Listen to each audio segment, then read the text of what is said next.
If you cannot live up to the honor of this family, then you are no longer our daughter, that my father's voice echoed loudly, cutting through the massive dining room. It was Christmas Eve, the year 2024, and we were gathered at my parents' sprawling, custom-built mansion in Greenwood Hills, Colorado. Usually, Christmas dinners here are loud and filled with fake laughter, but tonight, the room was dead silent. There were about 30 guests seated around the incredibly long mahogany table. It was a mix of aunts, uncles, cousins, and a few high-level executives who basically functioned as family. They were all dressed in expensive custom suits and designer dresses, but right now, nobody was moving. They were all just watching me. My father, Richard Whitmore, stood at the head of the table. He had just taken a very thick manila envelope and slid it hard across the polished wood. It glided smoothly and stopped right in front of my dinner plate. I stared at it. I didn't even have to open it to guess what was waiting for me inside. But with 30 pairs of eyes burning holes into my head, I reached out and pulled the flap back. I slid the heavy stack of legal documents out onto the table. They were exactly what I suspected. Disinheritance papers. A legally binding contract officially severing all my ties to the family, along with a strict non-disclosure agreement. Let me give you some background. I am Ava Whitmore. I am 29 years old, and I work as a pediatric resident at a public hospital in Denver. I live independently, pay my own rent, buy my own groceries, and do everything I can to live a normal life. I am also the only daughter of the Whitmore family. We are extremely wealthy. My family owns and operates Whitmore Health Systems, a massive, highly profitable chain of private hospitals spread across the state. In my family's world, reputation, public image, and the family legacy are the only things that truly matter. They care more about PR than they do about actual patients. And in their eyes, I had just become a massive PR disaster that a few weeks ago my family discovered that I was pregnant. Honestly, the pregnancy itself wasn't the biggest issue for them. The real problem, the scandal that had my parents tearing their hair out, was the fact that I was completely unmarried. Furthermore, I refused to publicly name the father of my baby, and I absolutely refused to follow the strict crisis management plan they had drawn up to hide the situation. I wouldn't do a fake engagement, I wouldn't hide away in a summer house until the baby was born, and I wouldn't lie. To my parents, my refusal to play along was a direct attack. They viewed my pregnancy as a humiliating scandal that threatened to ruin the pristine, carefully crafted image of the Whitmore empire. My father looked at me from the end of the table. He didn't look like a dad talking to his daughter. He looked like a CEO firing a problematic employee. He made his announcement loudly, making sure every single relative in the room heard him. "You have a choice to make tonight, Ava," my father said, his voice cold and steady. "If you sign those papers giving up your inheritance and your rights to this family, we will provide you with a modest severance payout. You will take the money, and we will permanently cut off all contact. You will no longer exist to us." He paused, letting the threat hang in the heavy air before continuing. "However, if you refuse to sign," he said, leaning slightly forward, "we will destroy you. We will publicly ruin your reputation. We will make sure you are kicked out of your residency program. You will never practice medicine in this state, or any other state, ever again." That I sat there absorbing the threat. I looked around the large table. My aunt was staring intensely at her wine glass. A cousin refused to make eye contact. Others just looked at me with cold judgment. It became painfully obvious that every single person in this room already knew exactly what was going to happen tonight. They had all been warned and prepped. I was the absolute last person to know. They hadn't invited me to a family Christmas dinner. They had invited me to an execution that I didn't yell at them. I didn't break down and cry. I simply picked up the thick stack of legal papers and started reading them calmly. I took my time, reading through the dense paragraphs detailing how I would lose my trust fund, my shares, and my very identity as a Whitmore. Then I reached into my bag, pulled out a cheap plastic pen, and without a second thought, I signed my name on the dotted line, and I heard several people exhale. A collective wave of relief washed over the dining room. Everyone sitting there honestly thought I had been defeated. They assumed the rebellious daughter had finally realized she was powerless against the massive wealth and influence of her parents, but they were wrong. Completely wrong. What no one in that room knew was that I had seen this coming. I had been preparing for this exact confrontation for the past 14 days to truly understand why I signed those disinheritance papers so willingly without putting up a fight. You need to understand what happened 3 years ago. 3 years ago, I was still working within the family business. And during that time, I stumbled upon a very dark reality about Whitmore health systems. I discovered that we weren't just running hospitals. My family was actively manipulating insurance claims to maximize profits, aggressively covering up severe medical malpractice, and intentionally forcing young doctors to sign falsified medical reports to protect the company from lawsuits.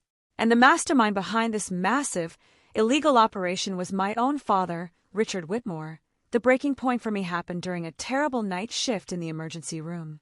A 7-year-old girl was rushed in with severe complications. We tried everything to save her, but she died on the table.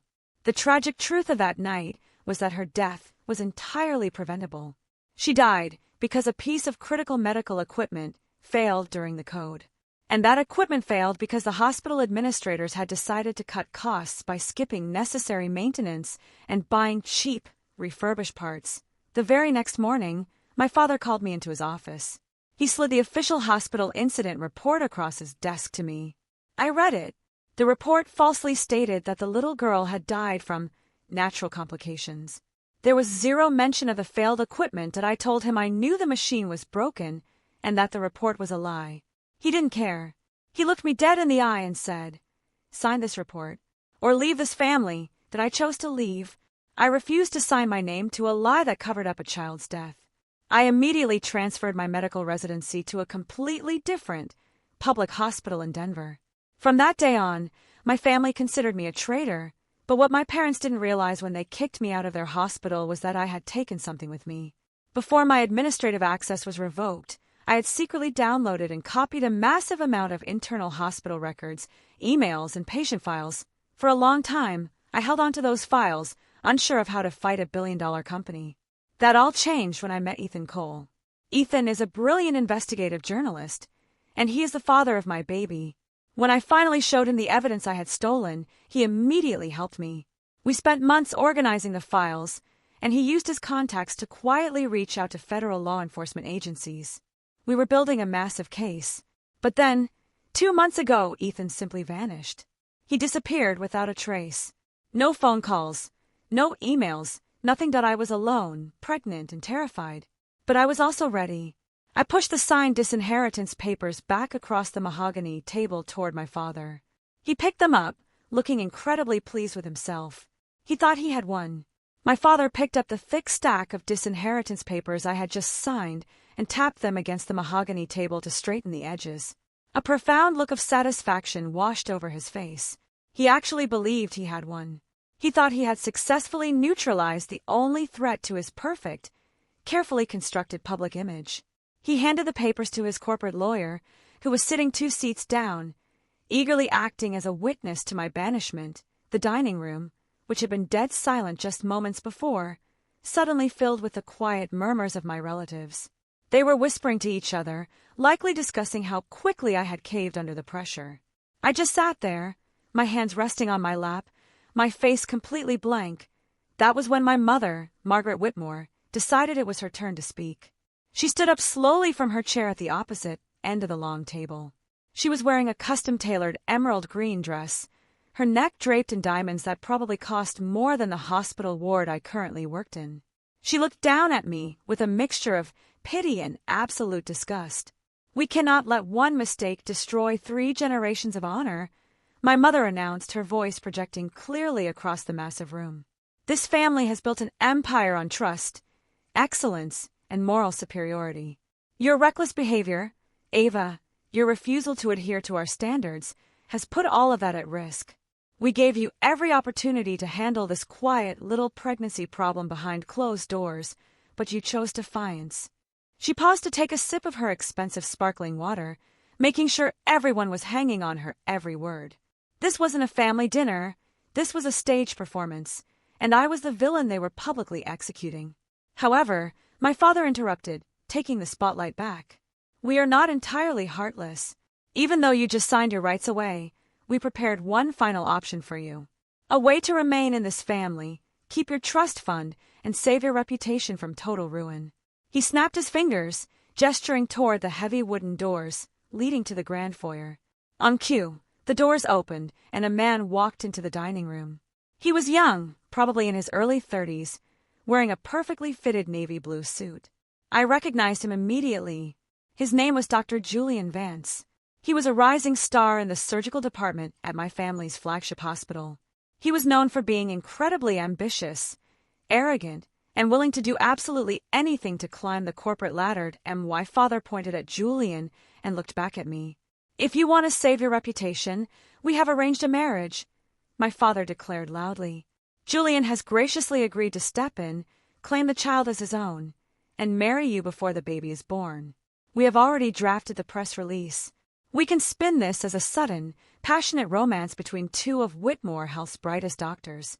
It solves the scandal instantly." The reaction from the room was immediate.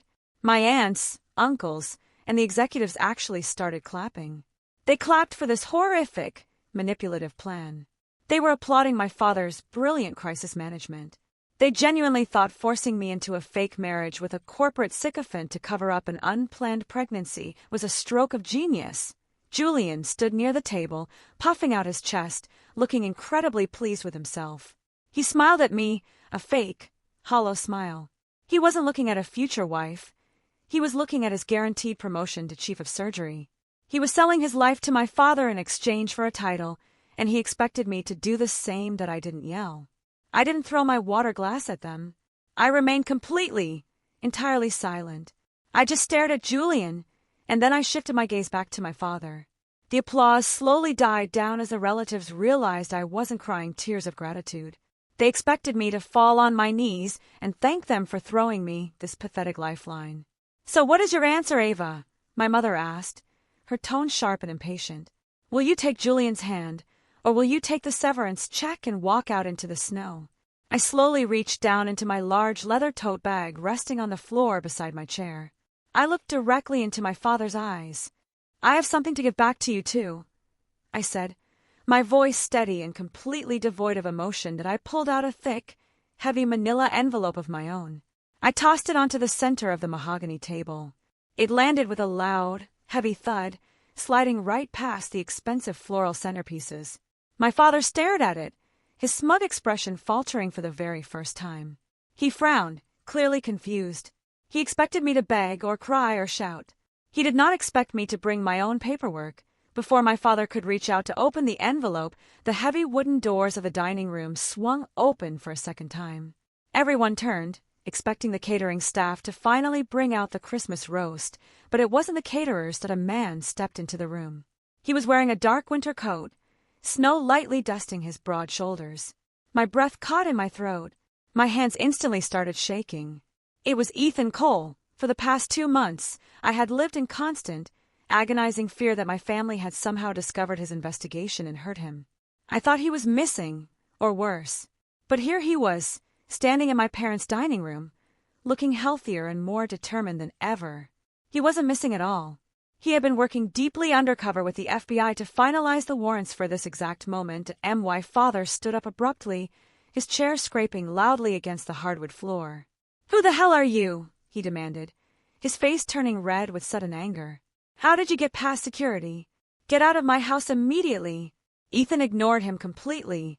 He walked right past Julian, who quickly stepped out of the way, looking terrified by the sudden intrusion. Ethan stopped right behind my chair and placed a warm, reassuring hand on my shoulder. The relief that washed over me was indescribable. "Open the envelope, Richard," I told my father, leaning forward and resting my elbows on the table. My father hesitated, looking back and forth between me and Ethan, then angrily tore the flap open. He dumped the contents onto the table. Dozens of documents spilled out, spreading across the polished wood. That I pointed at the scattered papers. "Those are 27 edited death records," I explained loudly, making sure every single relative in the room could hear me clearly. "Those are the original files I took before you fired me 3 years ago. They prove exactly how your hospitals systematically denied life-saving care to maximize your profit margins. There are hundreds of internal emails right there proving massive, coordinated insurance fraud. And that little silver USB drive sitting on top, that contains crystal clear audio recordings of you directly ordering hospital administrators to alter medical documents to avoid negligence lawsuits. The color completely drained from my father's face. He stared down at the documents like they were covered in deadly poison. The arrogant, powerful CEO was gone, replaced instantly by a terrified, cornered man. The silence in the room was deafening. Nobody was clapping anymore. The wealthy aunts and uncles who had been cheering for my arranged marriage were now staring at the undeniable physical evidence of their own family's massive criminal enterprise. Ethan stepped forward, moving past my chair and looking directly at my father. "We have been investigating Whitmore Health Systems for 18 months, Ethan said, his voice ringing with absolute, chilling authority today. As soon as Ethan finished his sentence, heavy, synchronized footsteps echoed loudly in the grand foyer. 3 federal agents, wearing dark tactical jackets with FBI printed in large yellow letters across the back, walked directly into the dining room. They completely bypassed the private security, the locked gates, the wealth, and the privilege. They walked with purpose, fanning out slightly to secure the perimeter of the room. My mother let out a sharp, breathless gasp and covered her mouth with both of her trembling hands. Julian, the prospective fake husband, literally backed away until his shoulders hit the far wall, his eyes darting wildly toward the exits. The atmosphere in the room shifted instantly from a smug, self-righteous family tribunal to a scene of absolute, unadulterated panic. The impenetrable Whitmore empire was falling apart right in front of their eyes, right at the Christmas dinner table, and there was absolutely nothing they could do to stop it. The 3 FBI agents stepped fully into the dining room, their heavy boots thudding against the expensive hardwood floor. The sheer authority radiating from them instantly suffocated whatever was left of the arrogant atmosphere in my parents' house. For a few seconds, nobody breathed. The room was frozen in a state of absolute shock. My relatives, the same aunts, uncles, and corporate executives who had just been clapping and cheering for my forced marriage, suddenly realized the severe legal danger they were in. And then, the panic truly set in that it was pathetic to watch. These were incredibly wealthy, powerful people who spent their entire lives acting untouchable. But the moment federal law enforcement walked through those heavy wooden doors, they completely fell apart. My relatives immediately started scrambling away from the mahogany table in pure panic, knocking over expensive crystal wine glasses and scattering the fine china as they tried to run. Several of my father's top executives literally pushed their own wives out of the way trying to get to the exits. They wanted to distance themselves from my father as fast as humanly possible. But the FBI agents were already blocking the main doors, calmly instructing everyone to remain exactly where they were. Dr. Julian Vance, the ambitious surgeon who was supposed to be my fake husband just moments ago, looked like he was going to vomit. He backed up against the expensive wallpaper, raising his hands in the air as if surrendering to an invisible gun. He kept frantically whispering that he didn't know anything, that he was just a guest, that he had nothing to do with Whitmore Health System's administrative decisions. It was a hilarious contrast to the smug, confident man who had strutted into the room expecting a massive promotion. He was a coward, and he was the first rat trying to jump off my father's sinking ship. The head of the table, my mother, Margaret Whitmore, completely broke down and started crying uncontrollably.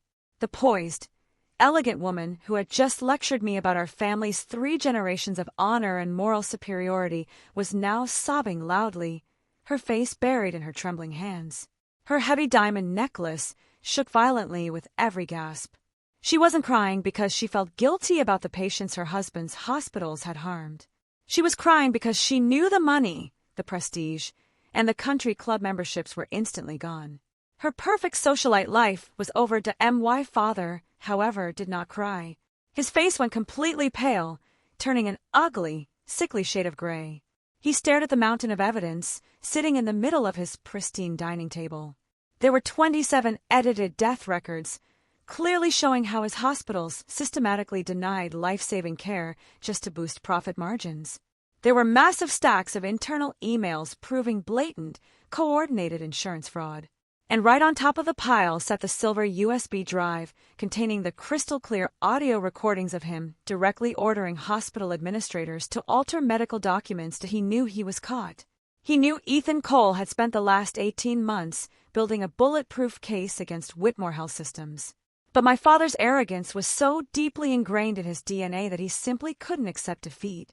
He slowly looked up from the documents on the table and locked his eyes on me.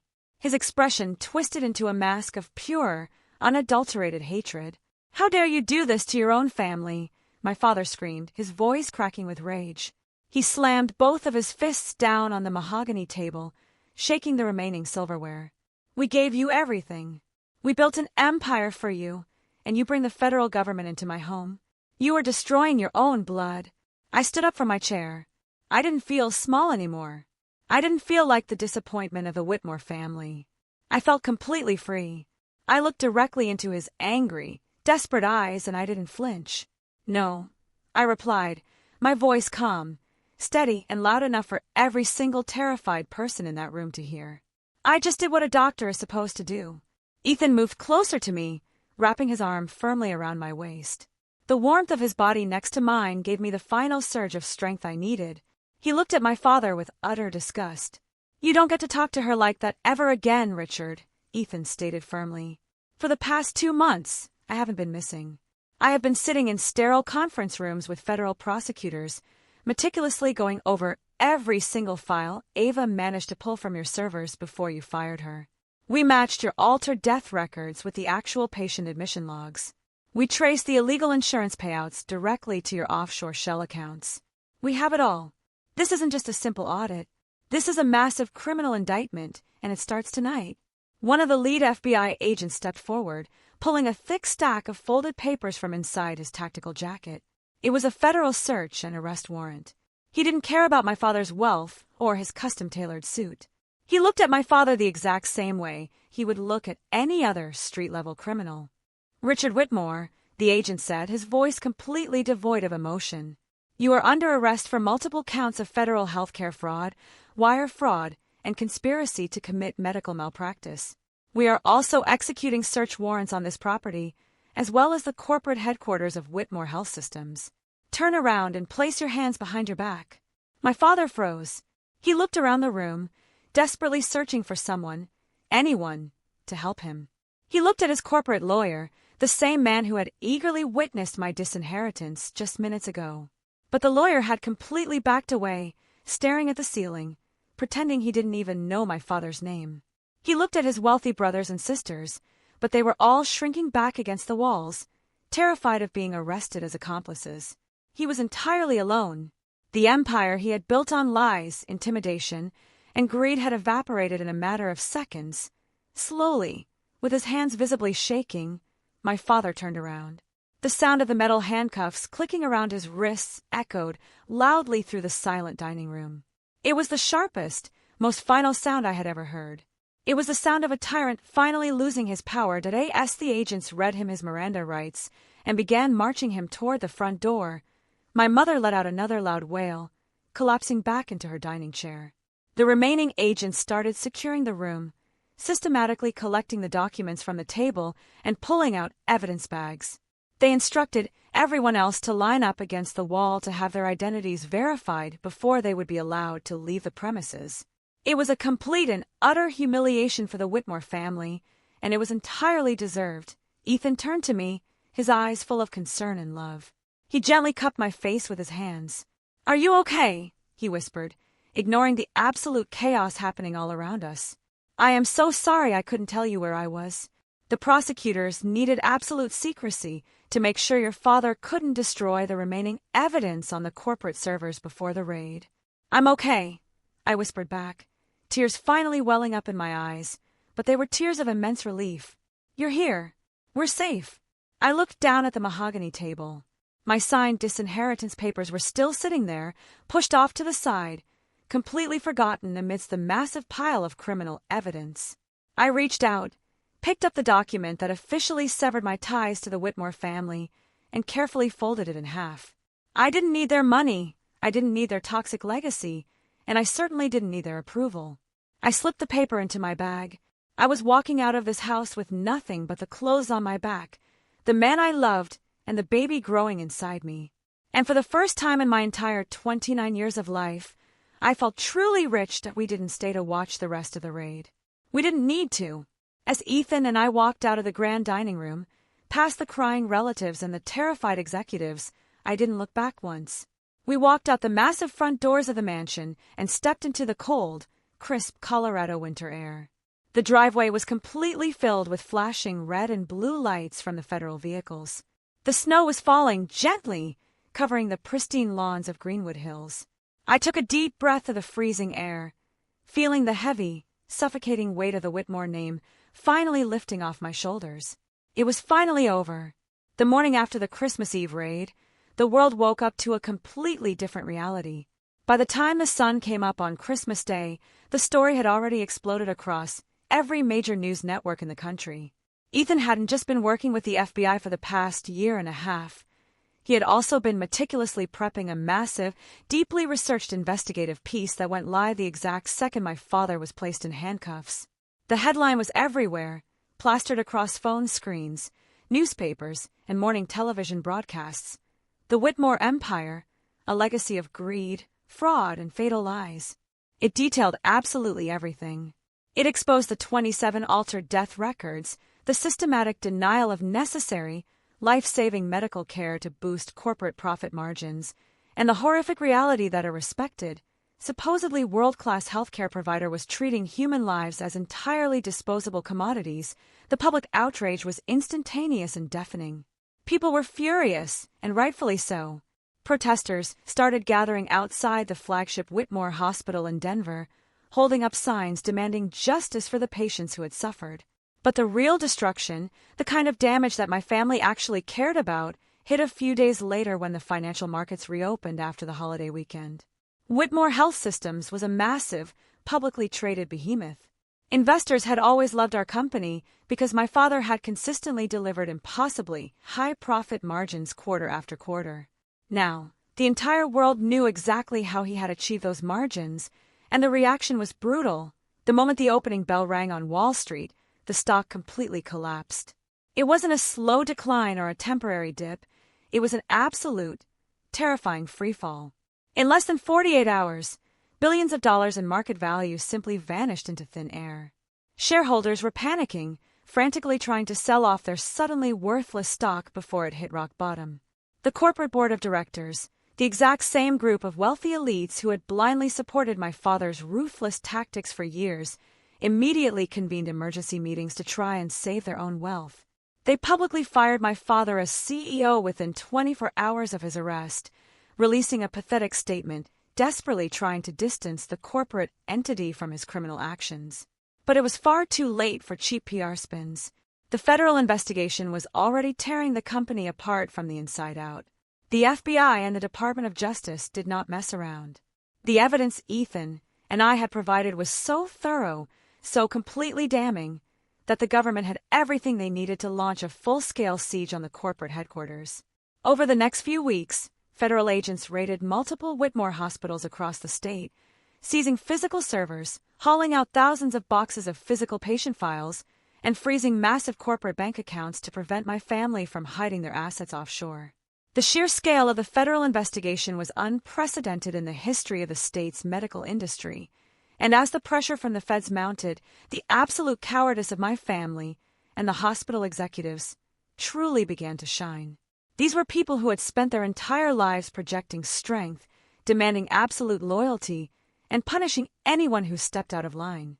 But the second they were facing 10 to 20 years in federal prison, they turned into rats scrambling off a sinking ship. They all started turning on each other instantly.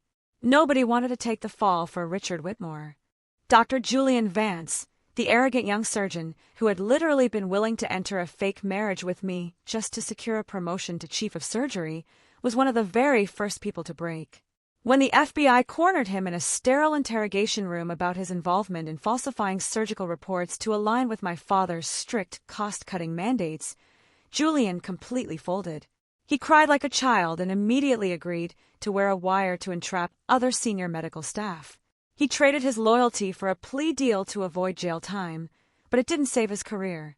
The state medical board permanently revoked his license. He would never step foot in an operating room again, but Julian was just the beginning. As the weeks turned into months, the dominoes kept falling.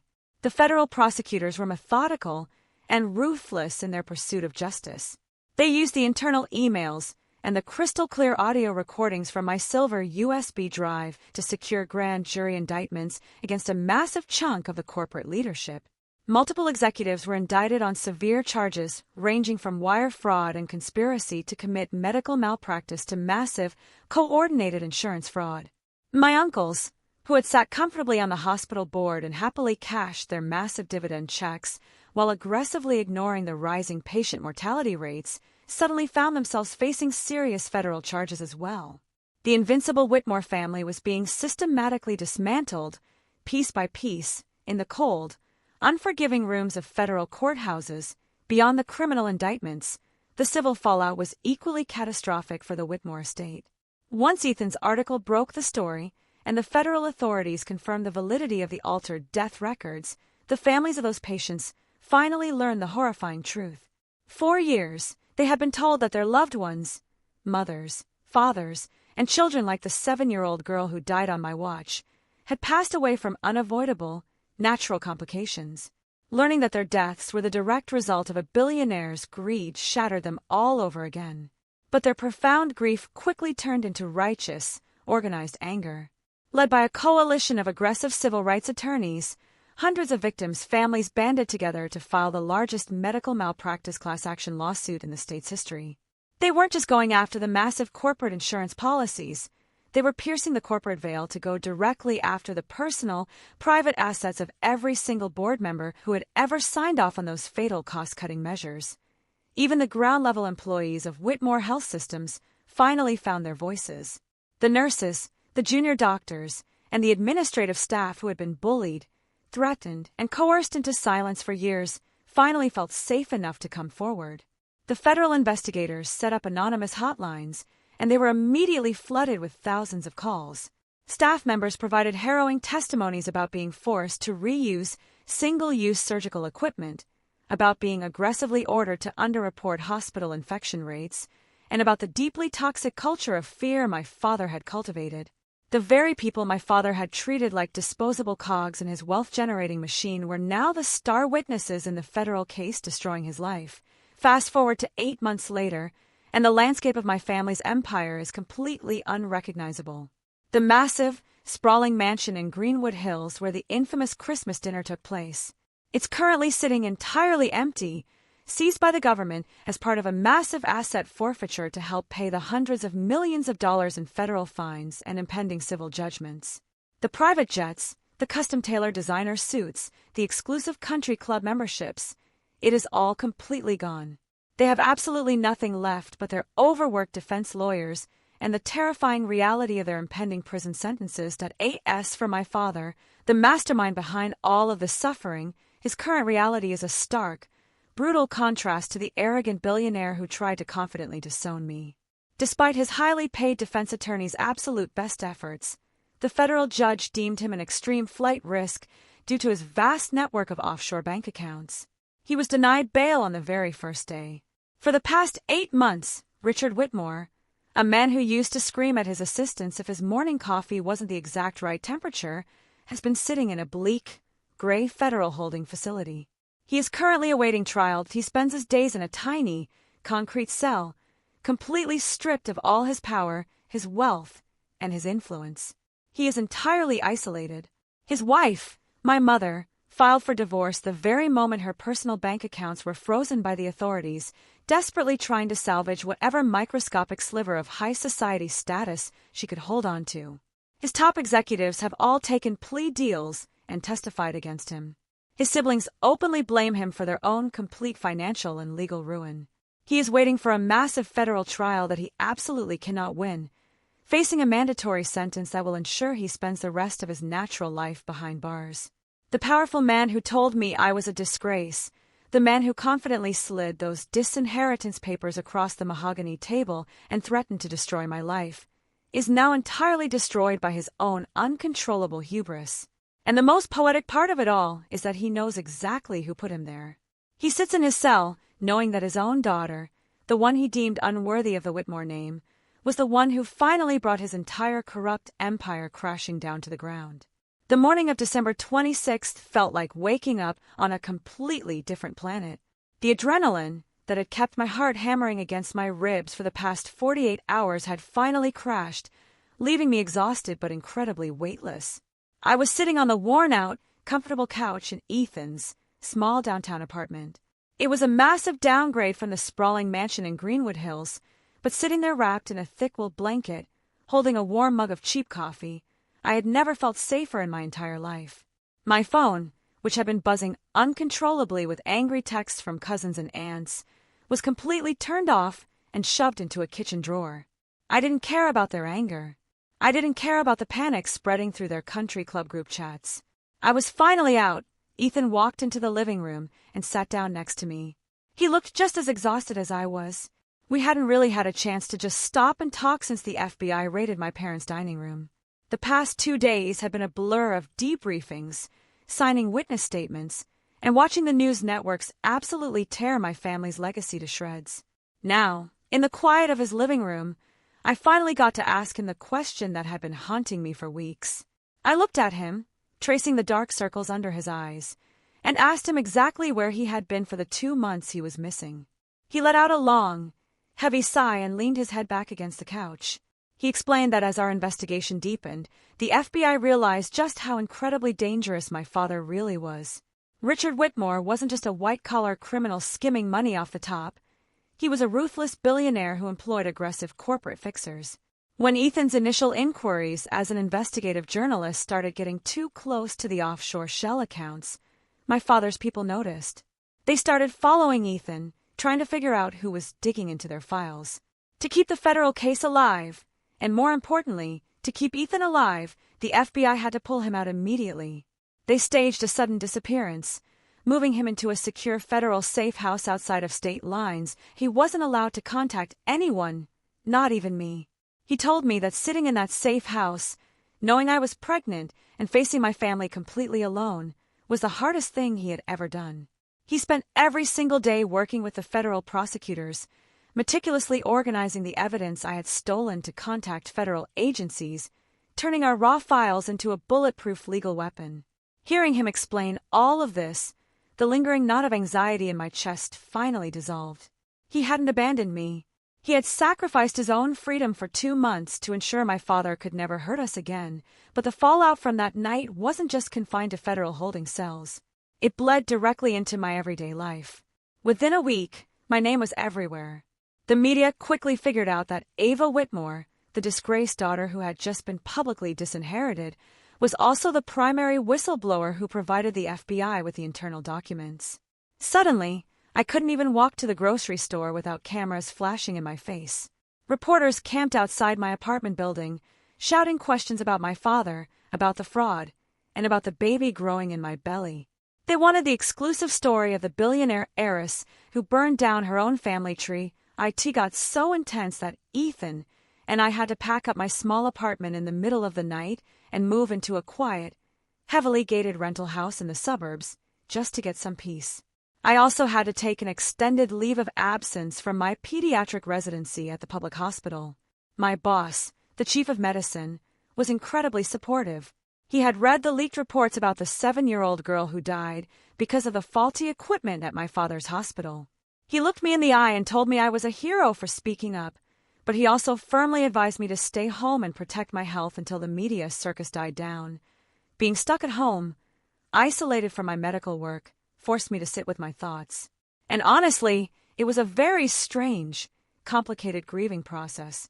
You would think that after exposing a massive criminal enterprise and watching your abusive parents get arrested, you would only feel pure joy and vindication. But the human heart is stupidly complex. I spent a lot of afternoons just sitting by the window, watching the snow fall and crying. I wasn't crying because I regretted what I did. I would hand those documents to the FBI 1,000,000 times over to protect those patients. I was crying because I had to finally accept the absolute, undeniable truth that I never really had a family to begin with. The people who raised me didn't love me. They loved the idea of me. They loved having a compliant daughter who fit perfectly into their pristine public image. The moment I developed my own moral compass, the moment I refused to lie for them, I became disposable. The disinheritance papers sitting in my bag weren't just legal documents. They were physical proof that my parents valued money and reputation far more than their own flesh and blood. Accepting that reality was a bitter, painful pill to swallow. It felt like attending a funeral for people who were still alive, but the grief didn't last forever. As the harsh winter slowly faded into a bright, warm spring, my focus shifted entirely. My belly was growing rounder every single week. The baby kicking inside me became a constant, beautiful reminder of why I had to burn everything down. I couldn't bring a child into a world controlled by Richard and Margaret Whitmore. I couldn't let my baby grow up in a toxic environment where love was conditional and morality was just a PR buzzword. Ethan was my absolute rock during those transitional months. Fast forward to 8 months after the initial raid, and the contrast between my old life and my new life was staggering. Whitmore Health Systems was completely suffocating under federal investigations, their stock prices had totally collapsed, and multiple executives were facing severe indictments. While my father was sitting in a federal holding cell awaiting his criminal trial, Ethan was sitting on the floor of our new nursery, struggling to assemble a wooden crib with a tiny wrench.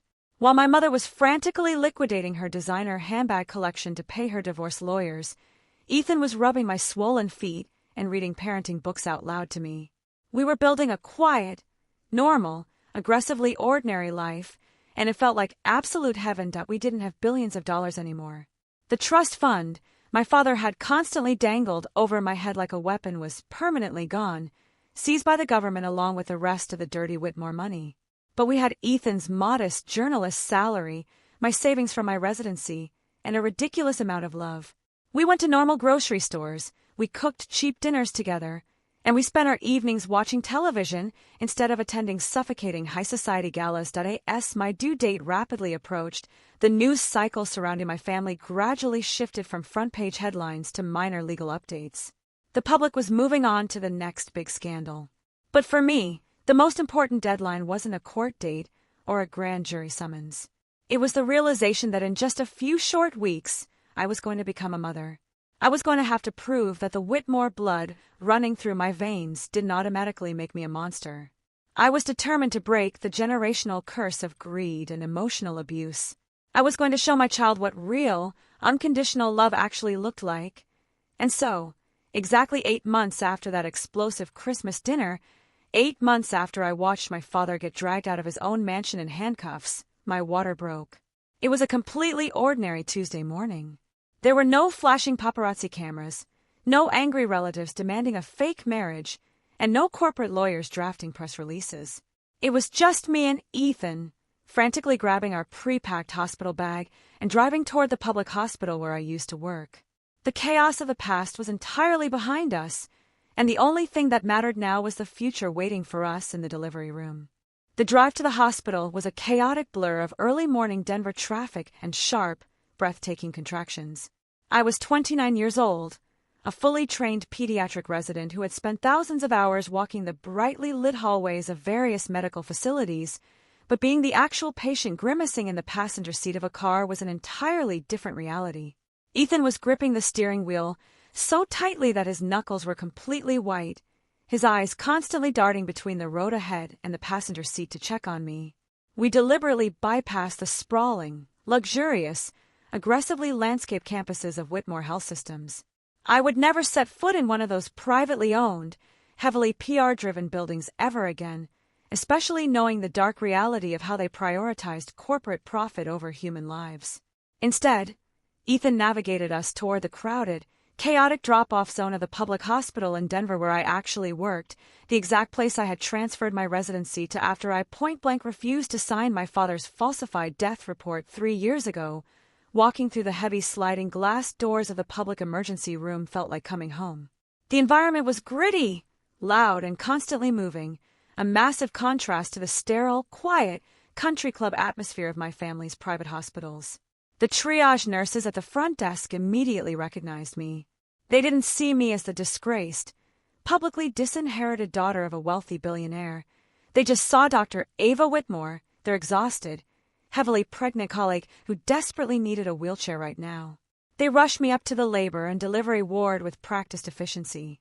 Ethan stayed glued to my side the entire time, carrying our hastily packed duffel bag and holding my hand so firmly it grounded me through the rapidly escalating waves of pain. Once they got me settled into a small, standard delivery room, the absolute reality of the situation finally slammed into me.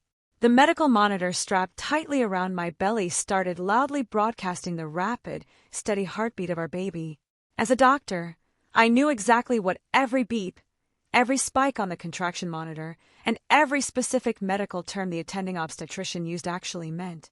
I knew the physical risks, the biological stages of labor, and the exact mechanics of what my body was doing.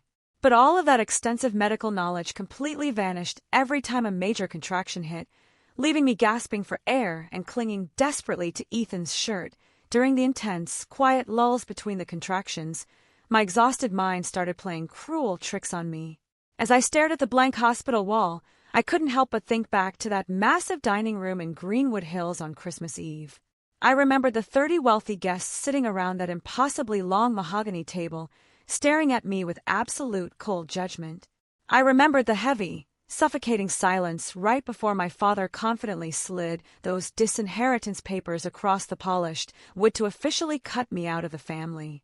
My mother's sharp, impatient voice echoed loudly in my head, lecturing me about how my unplanned pregnancy was going to completely destroy 3 generations of our family's pristine honor. They had looked at me like I was a massive, humiliating public relations disaster that needed to be aggressively managed and hidden away. They had literally tried to force me into a fake, staged marriage with an arrogant corporate sycophant just to protect their fragile public image and hospital stock prices that a massive contraction ripped through my abdomen, pulling me violently out of my dark memories and slamming me back into the tiny hospital room. I groaned loudly, squeezing my eyes shut as the pain peaked. Ethan immediately leaned over the bed, his face just inches from mine. He didn't care that my hair was matted with sweat, or that I was squeezing his hand hard enough to break his fingers. He just kept talking to me in this incredibly calm, steady, and reassuring voice. He reminded me to breathe, he told me how strong I was, and he promised me that we were almost at the finish line. I looked at him, really looked at him, and realized how incredibly lucky I was. 2 months prior to that explosive Christmas dinner, he had completely disappeared without a trace to work deeply undercover with the FBI, meticulously building the massive federal case that ultimately brought down my father's entire corrupt empire. He had risked his own life and his freedom to make sure my family could never hurt anyone else ever again. He was a genuine, fiercely loyal investigative journalist, and he was the absolute best partner I could have ever asked for. Hours bled seamlessly into one another. The morning sun eventually broke through the small window of the delivery room, casting a warm, golden light across the cheap linoleum floor. The attending doctor finally checked my progress and calmly announced that it was time to push. The room instantly transformed from a quiet waiting area into a highly focused, energized workspace. Nurses moved quickly around the bed, adjusting heavy surgical lights and checking the vitals monitors. This was the exact environment I thrived in during my own pediatric residency, but being the one on the bed, doing the agonizing physical work, required a level of raw, primal endurance I honestly didn't know I possessed that I pushed for what felt like an absolute eternity. Every single muscle in my body was shaking from pure exhaustion. The physical pain was blinding, but there was a strange, powerful mental clarity underneath it all. With every excruciating push, I felt like I was physically expelling the last remaining traces of the toxic Whitmore legacy from my system.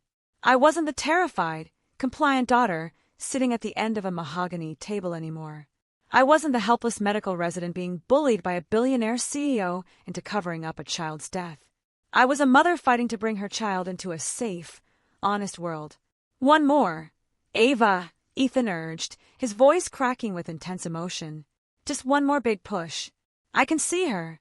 I took a massive, shuddering breath, gripped the cold metal side rails of the hospital bed, and gave it absolutely everything I had left in my body. The physical release was instant and entirely overwhelming.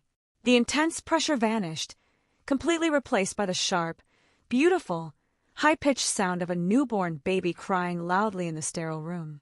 I collapsed back against the pillows, gasping for air, tears instantly streaming down my face. The doctor quickly cleared the baby's airway and then laid her directly onto my bare chest.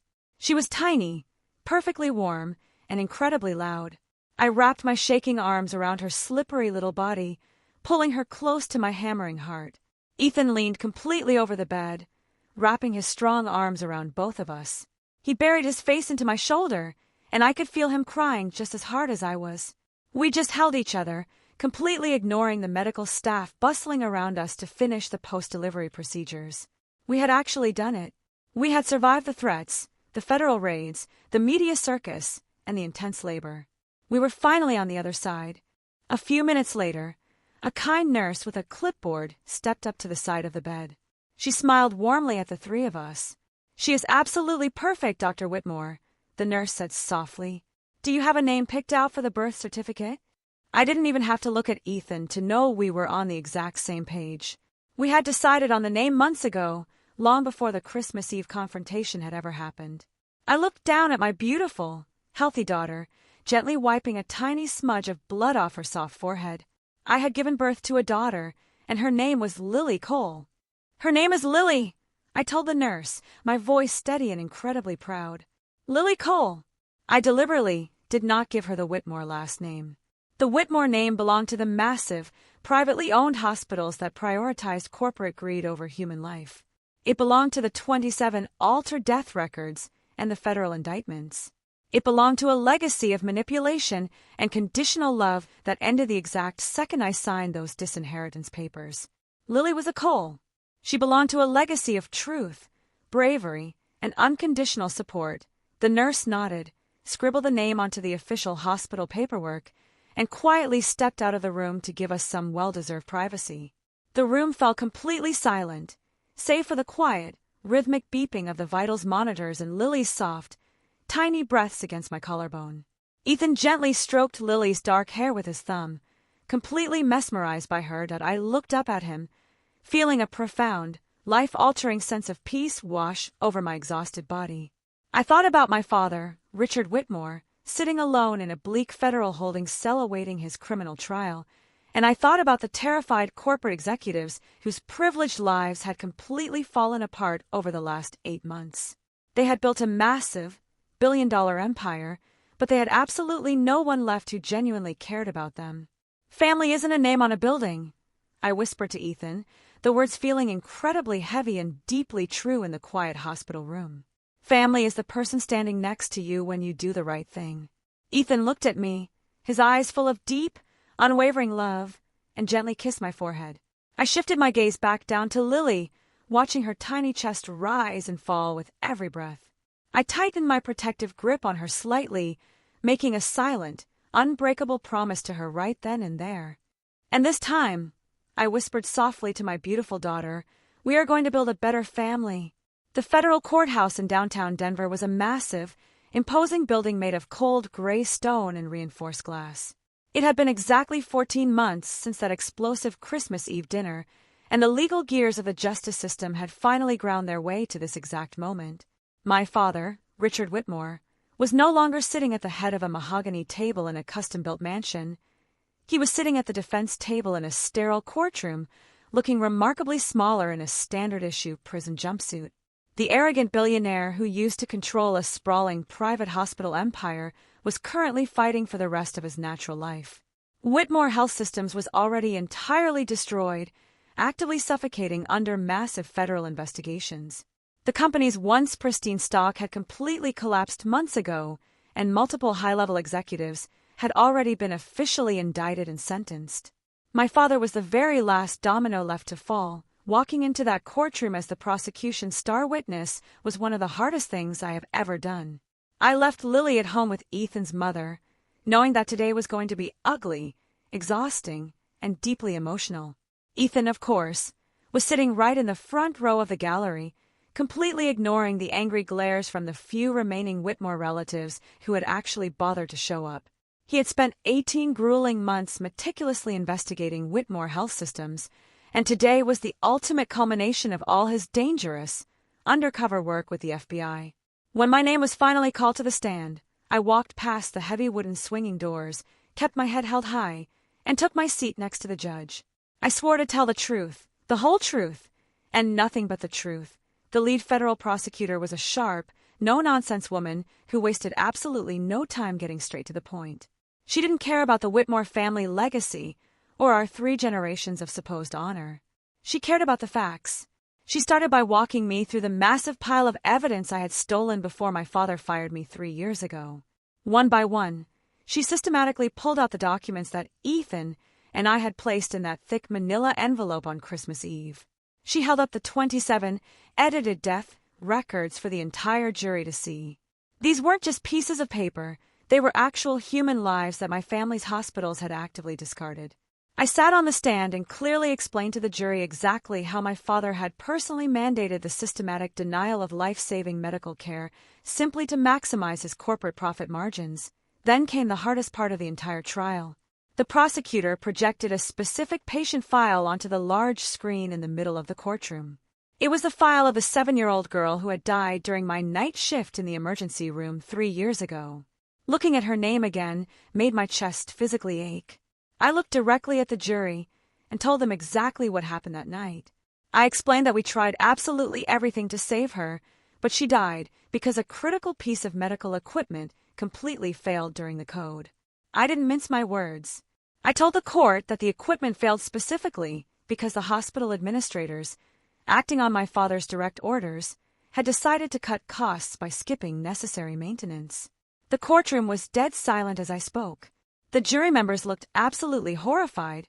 The prosecutor then pulled out the official hospital incident report that my father had tried to force me to sign the morning after the little girl died.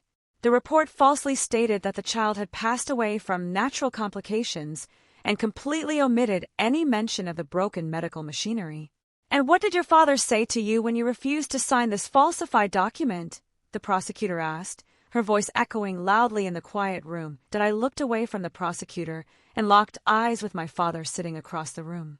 He glared back at me with the exact same cold, hateful expression he wore on Christmas Eve. He looked at me, I answered clearly, and he told me to sign the report or leave the family. A collective gasp rippled through the gallery. Even the judge shook his head slightly in disgust. But the prosecution wasn't finished entirely destroying him. After my testimony regarding the little girl, they moved on to the massive financial crimes. They projected dozens of internal corporate emails proving blatant, coordinated insurance fraud orchestrated directly by my father and his top executives. They showed how the money from these fraudulent claims was aggressively funneled into offshore shell accounts. And for the grand finale, the prosecutor pulled out a small plastic evidence bag containing the silver USB drive I had brought to the Christmas dinner. The prosecutor plugged the drive into the court's audio system. Suddenly, my father's own voice filled the massive courtroom. It was a crystal-clear audio recording of him directly ordering his hospital administrators to alter medical documents and cover up severe negligence to avoid massive malpractice lawsuits. Hearing his own voice casually ordering the destruction of evidence was the final nail in his coffin. My father physically slumped forward in his chair, putting his head in his hands. His expensive defense lawyers looked completely defeated. You cannot cross-examine an audio recording. You cannot spin a PR campaign to make a jury ignore a billionaire laughing about cheating grieving families out of their legal settlements. When the defense finally got their turn to cross-examine me, it was a pathetic, desperate display. His highly paid lawyer tried to paint me as a bitter, unstable, and vindictive daughter who was simply angry about being disowned. He loudly brought up my unmarried pregnancy, desperately trying to shame me exactly like my parents had tried to do. He argued that I had stolen the documents out of pure spite because I was a rebellious disappointment who couldn't handle the pressure of the Whitmore legacy, that I didn't let him rattle me.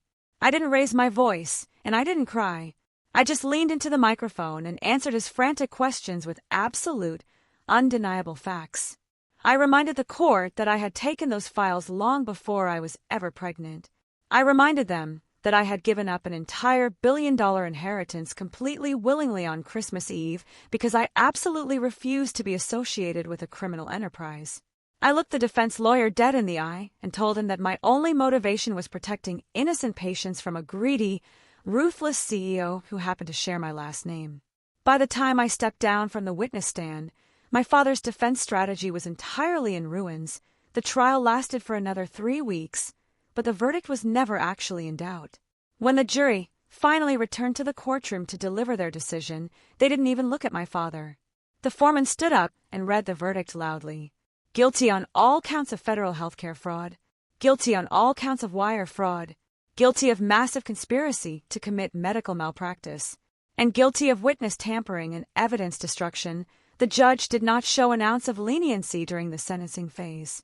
He looked down from his high bench at Richard Whitmore and delivered a blistering speech about the absolute sanctity of human life and the disgusting nature of corporate greed. Because of the sheer scale of the fraud and the undeniable fact that his specific cost-cutting mandates directly resulted in multiple patient deaths, my father was sentenced to 75 years in federal prison without the possibility of early parole. It was an effective life sentence that I sat in the gallery next to Ethan and watched heavily armed federal marshals completely surround my father. They told him to stand up, they pulled his arms behind his back, and they loudly locked heavy steel handcuffs around his wrists. As they marched him down the center aisle of the courtroom toward the holding cells, he stopped for a brief second and looked directly at me. There was no apology in his eyes. There was no sudden realization of his horrific mistakes. There was only pure, unadulterated hatred. He was a monster to the very bitter end that I didn't look away. I stared right back at him until the marshals aggressively shoved him forward and out the heavy wooden doors. He was gone. The toxic shadow that had hung over my entire life was permanently erased. I took a deep, shaking breath and felt Ethan's warm hand tightly grab mine. We stood up together and walked out of the suffocating courthouse into the bright, warm afternoon sun. I didn't care about the news cameras flashing or the reporters aggressively shouting my name. I just wanted to go home, walk into the nursery, and hold Lily Cole. I wanted to look at my beautiful daughter and know that she would never, ever have to meet the man who tried to destroy her mother. 3 years have passed since the heavy steel doors of a federal penitentiary permanently slammed shut behind my father, officially marking the absolute end of his reign of terror. Lily Cole is now a completely unstoppable, wildly energetic 3-year-old toddler who currently spends her days running circles around our living room. Our house is not a sprawling, custom-built mansion in Greenwood Hills. We do not have an impossibly long mahogany dining table. We do not have an aggressive private security team. And we definitely do not have a pristine, perfectly manicured lawn. There are brightly colored plastic toys scattered across every square inch of the rug, a massive stack of unopened mail sitting on the kitchen counter, and the constant, beautiful noise of a family actually living their lives. It is entirely chaotic, it is constantly messy, and it is absolutely perfect.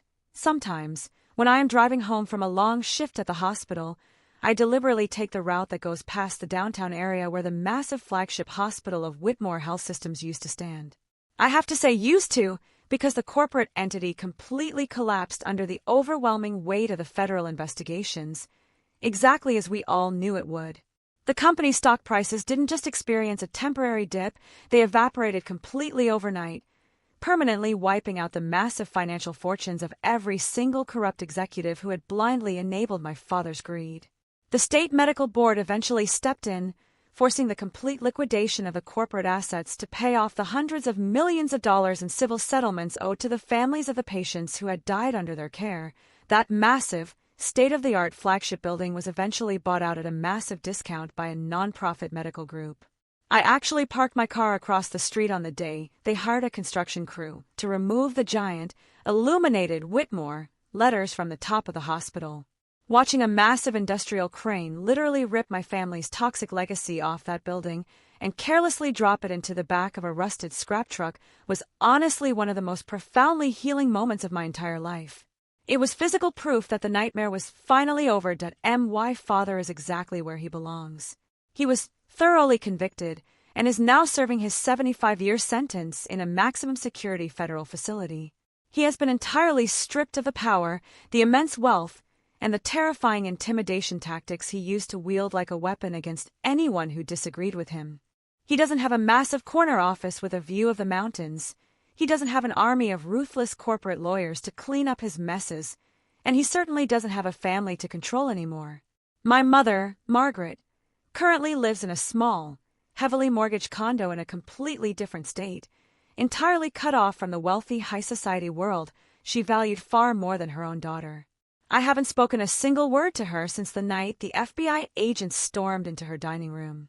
I don't feel any anger toward her anymore. I really don't.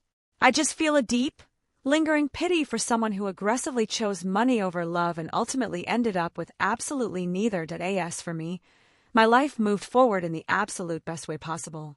After the intense media circus finally died down, and the news cycle moved on to the next major scandal, I went back to the crowded public hospital in Denver and successfully finished my pediatric residency.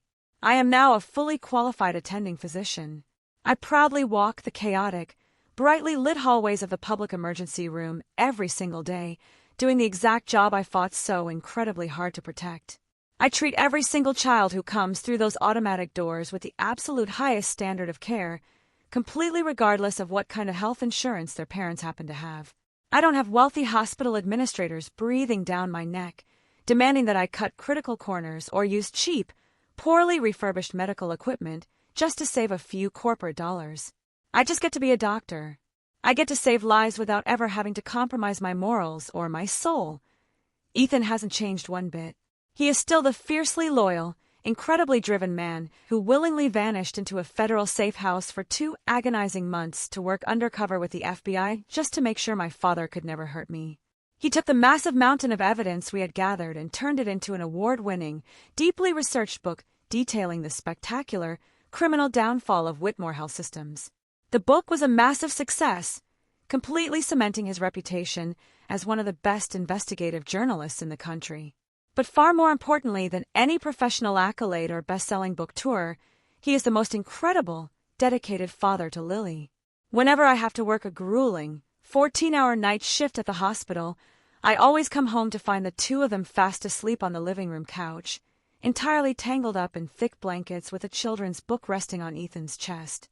He actively shows up for her in all the quiet, remarkably ordinary ways that my own parents never bothered to show up for me. He actually listens to her when she speaks, he plays endlessly with her, and he makes absolutely sure she knows that she is the most important thing in his entire world. Tonight is Christmas Eve. It marks exactly 4 years since I sat frozen at that massive mahogany table and confidently slid a thick manila envelope back to my furious father. 4 years since the federal agents walked through those heavy wooden doors and tore the untouchable Whitmore empire down to its absolute foundations. But tonight, there is absolutely zero tension in the air. We are hosting our very own Christmas dinner in our small, crowded dining room. We definitely don't have a private catering staff walking around with silver trays, and we absolutely did not invite 30 wealthy, fiercely judgmental relatives to stare at us while we eat. It's just me, Ethan, Lily, Ethan's wonderful mother, and a few of my closest attending colleagues from the public hospital. The roast turkey is slightly overcooked. The mismatched, everyday silverware is scattered casually across our small wooden table, and the entire room is filled with genuine, unfiltered laughter. After dinner is finished, while everyone is sitting comfortably in the living room drinking hot cocoa and telling stories, I step back into the kitchen to grab a clean towel. I lean against the kitchen counter and just watch them all for a quiet moment. I watch Ethan lift Lily high up into the air, making her absolutely shriek with pure, unadulterated joy. I watch his mother smiling warmly at them, clapping her hands to the music playing softly in the background. The incredibly heavy, suffocating weight that I was forced to carry for the first 29 years of my life is completely, entirely gone. I don't have to pretend to be a compliant, perfectly polished daughter anymore. I don't have to violently suppress my own moral compass just to protect a billion-dollar hospital stock price. I don't have to fear my own family. I am completely free. Lily suddenly wriggles out of Ethan's strong arms and runs full speed into the kitchen. She crashes directly into my legs, wrapping her tiny, warm arms tightly around my knees. I laugh, reach down, and easily scoop her up, resting her comfortably on my hip. She has Ethan's dark, messy hair and my exact eyes, but far more importantly, she has a completely clean slate in life. She will never be forced into a fake, staged marriage to cover up a corporate scandal. She will never be told that her worth is directly tied to her ability to blindly follow cruel orders. She doesn't carry the heavy, incredibly toxic burden of the Whitmore legacy. She is Lily Cole. Family isn't a name on a building. I whisper softly, pressing a long, loving kiss to the top of Lily's head as I look out into the bright, happy living room. Family is the person standing next to you when you do the right thing.